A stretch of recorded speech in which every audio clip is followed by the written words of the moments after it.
नमस्कार, बहुत स्वागत है आपका। आप देख रहे हैं गुड न्यूज टुडे की विशेष प्रस्तुति और मैं हूं आपके साथ शैलेंद्र पांडे। लगभग 500 वर्षों के बाद अयोध्या में भगवान राम की जन्मभूमि पर उनकी मूर्ति की प्राण प्रतिष्ठा होने वाली है और भगवान राम की स्थापना होने वाली है। श्री राम के तत्व का उद्घाटन होने वाला है। एक बहुत विशेष, बहुत विलक्षण अवसर है। 22 तारीख को, 22 जनवरी को और पूरा देश, पूरा विश्व इस समय भगवान राम के नाम में डूबा हुआ है। ऐसी स्थिति में भगवान राम की कृपा कैसे मिले, क्योंकि हर व्यक्ति उस अवसर का साक्षी बनना चाहता है, लेकिन हर व्यक्ति के लिए उस अवसर में शामिल होना संभव नहीं है।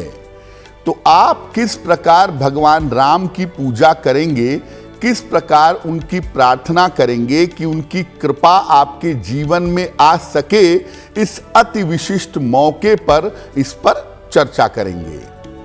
राशि के अनुसार आपको बताने का प्रयास करेंगे कि इस अवसर पर आप किस प्रकार से प्रभु राम की पूजा करें ताकि उनकी कृपा से आपके जीवन की मुश्किलें दूर हो जाएं। और अगर आप श्री अयोध्या जी नहीं जा पा रहे हैं तो अपने घर में ही भगवान राम की कैसे पूजा करें, कैसे उपासना करें कि उनकी कृपा आपको मिल सके। तो चलिए कार्यक्रम की शुरुआत करते हैं और सबसे पहले ये जानते हैं कि भगवान राम के अलग अलग स्वरूपों में से हमें किस स्वरूप की पूजा इस पावन अवसर पर करनी है। देखिए, भगवान राम के सहस्त्र स्वरूप हैं। भगवान राम को शास्त्रों ने, ज्ञानी जनों ने पूर्ण ब्रह्म की संज्ञा दी है और ज्योतिष शास्त्र भगवान राम को पूर्ण परमात्मा का अंश मानता है। अब अयोध्या में भगवान राम की मूर्ति के स्थापना और प्राण प्रतिष्ठा के अवसर पर आप ये जानिए कि भगवान राम के अलग अलग स्वरूप कौन से हैं और किस स्वरूप की उपासना से आपको कैसा वरदान प्राप्त होगा। देखिए, भगवान राम के अलग अलग स्वरूप अलग अलग मनोकामनाओं को पूरा करने में सक्षम हैं।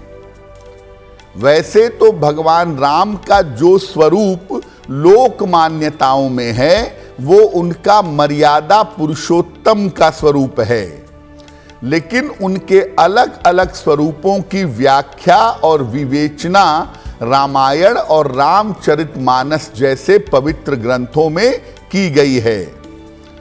जिस तरह की आपकी मनोकामना है उसी के अनुसार उनके स्वरूप का चुनाव आपको करना चाहिए। जैसे अगर आप संतान की प्राप्ति चाहते हैं, संतान की उन्नति चाहते हैं, तो भगवान राम के बाल रूप की स्थापना करें, बाल रूप की उपासना करें। संतान की प्राप्ति और संतान की उन्नति संभव होगी। विद्या की प्राप्ति चाहते हैं, संस्कार चाहते हैं आपके अंदर मर्यादा आए, आपके अंदर शुभ आदतें प्रकट हों, तो भगवान राम के युवा स्वरूप की पूजा आपको करनी चाहिए। विवाह और वैवाहिक जीवन के लिए भगवान राम के साथ माता सीता का जो स्वरूप है, जिसे श्री सीताराम का स्वरूप कहते हैं, इस स्वरूप की उपासना करना मंगलकारी होगा। लक्ष्य प्राप्त करने के लिए और विजय प्राप्त करने के लिए वनवासी राम के स्वरूप की पूजा की जाएगी, जिसमें भगवान राम के हाथ में धनुष और बाण है और जिसमें भगवान राम धनुष पर बाण का संधान कर रहे हैं, धनुष का प्रयोग कर रहे हैं और वनवासी वस्त्रों में हैं। ऐसे भगवान राम की पूजा की जाएगी। लक्ष्य और विजय प्राप्त करने के लिए, संपूर्ण मनोकामनाओं की पूर्ति के लिए, हर तरह की मनोकामनाओं को पूर्ण करने के लिए भगवान राम का दरबार स्थापित करना होगा। भगवान राम, माता सीता, लक्ष्मण जी और हनुमान जी, इनको मिला करके श्री राम का दरबार बनता है। इस श्री राम दरबार की उपासना करने से ऐसा मानते हैं कि सर्व कल्याण होता है, जीवन की हर मुश्किल दूर होती है और हर तरफ से व्यक्ति जीवन में सफल होता है। तो भगवान राम के अलग अलग स्वरूपों में से जिस स्वरूप की आपको आवश्यकता है या जिस तरह की आपकी मनोकामना है, उस स्वरूप की पूजा उपासना आपको करनी चाहिए।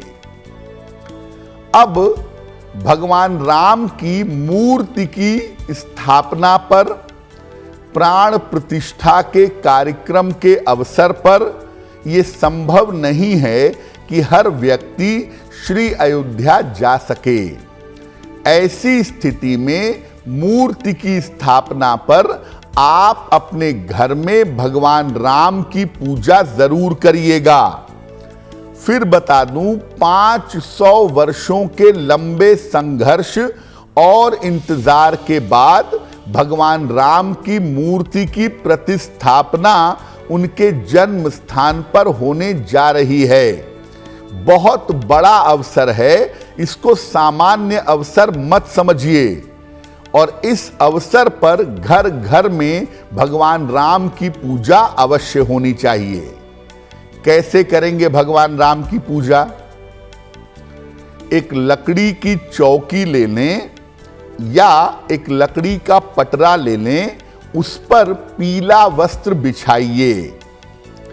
इस पर राम दरबार की स्थापना करिए। देखिए, भगवान राम की पूजा सामान्यतः संपूर्णता में की जाती है। वैसे आप चाहें तो केवल भगवान राम की मूर्ति या उनका चित्र भी स्थापित कर सकते हैं, लेकिन बेहतर होगा कि आप श्री राम दरबार की स्थापना करें। उनके सामने घी का एक मुखी दीपक जलाएं। इसके बाद भगवान राम को पीले फूल, पीली मिठाई और सुगंध अर्पित करें। जो आप खाद्य पदार्थ उनको अर्पित करेंगे, जो मिठाई, भोजन, पकवान उनको समर्पित करेंगे, उसमें तुलसी दल अवश्य डालेंगे। बिना इसके समर्पण पूरा नहीं होगा। इसके बाद भगवान राम की स्तुति करें। श्री रामचंद्र कृपाल भजमन हरण भव भय दारुणम, ये जो उनकी स्तुति है, जो विनय पत्रिका में दी गई है, वो स्तुति भगवान राम की करें। या भगवान राम का जो नाम है, वो नाम भी मुक्ति प्रदान करने वाला है, वो नाम भी सर्वमंगल करने वाला है।